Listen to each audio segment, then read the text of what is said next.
Hello all. నిన్న పెట్టిన Narayanpet dresses కి అయితే చాలా మెసేజ్లు వస్తున్నాయి. ఒకసారి చూపిస్తా చూడండి.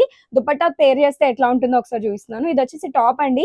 ప్యూర్ నారాయణపేట్ లో మర్సరైజ్డ్ కాటన్ తో అయితే వచ్చింది. ఇదంతా మనకి వీవింగ్ బూటీ వస్తుంది. ఇక్కడ చూసినట్లయితే నీట్ గా ఇలా బార్డర్ తో అయితే స్టిచ్చింగ్ చేయించాను.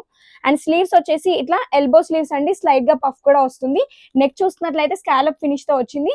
అండ్ దుపట్టా వచ్చేసి మీ అందరి favourite Kalamkari Chennur silk Bengaluru finish తో వస్తుంది. సో చాలా బాగుంటుంది విత్ కాటన్ లైనింగ్ అండి. ఒకసారి కలర్ చూసుకోండి. లిమిటెడ్ స్టాక్ అయితే ఉంది. మీడియం నుంచి 3XL వరకు అయితే అవైలబుల్ గా ఉన్నాయి. అండ్ ఒకటి చూపిస్తున్నాను చూడండి. ఇది వచ్చేసి మనకి బ్లాక్ కలర్. దీని దుపట్టా చూసినట్లయితే ఇట్లా బేబీ ఎలిఫెంట్స్ తో వచ్చింది. సో ఇది దుపట్టా అండి. ఇది వచ్చేసి టాప్ అండ్ బాటమ్ కూడా అడుగుతున్నారు చాలా మంది. సో ఇట్లా 3 పీస్ సెట్ కూడా అవైలబుల్ గా ఉంటుంది. ఇది బాటమ్ వస్తుంది, స్ట్రైట్ కట్ బాటమ్ ఇది. అండ్ టాప్ చూసినట్లయితే మనకి ఇలా ఉంటుంది. లెంత్ ఆఫ్ ద టాప్ వచ్చేసి 43 ఇంచెస్ అయితే ఉంటుంది. మనకి ఇలా చాలా నీట్ గా వస్తుంది. అండ్ ఇంకొకటి అండి, మాది కంప్లీట్ గా బొటిక్ ఫినిష్ తో ఉంటాయి, రెడీమేడ్ కాదు. సో ప్రైజెస్ అయితే బయటతో కంపేర్ చేస్తే ఒక 200-300 అయితే ఎక్కువే ఉంటుంది. ఎందుకంటే మేము కుట్టిస్తాం కాబట్టి ఛార్జ్ అయితే డెఫినెట్ గా పడుతుంది. ఒకసారి చూసుకోండి. ఇవి మాత్రమే ఉన్నాయి. ఇంట్రెస్ట్ ఉంటే స్టోర్ విజిట్ చేయండి, లేదంటే ఆన్లైన్ త్రూ మీ ఆర్డర్స్ ని బుక్ చేసుకోవచ్చు. Price of the dress material వచ్చేసి 2599 రూపీస్ 3 పీస్ సెట్ అండి. ఓన్లీ కుర్తీ తీసుకుంటా అంటే మాత్రం 1299 rupees plus shipping. Thank you.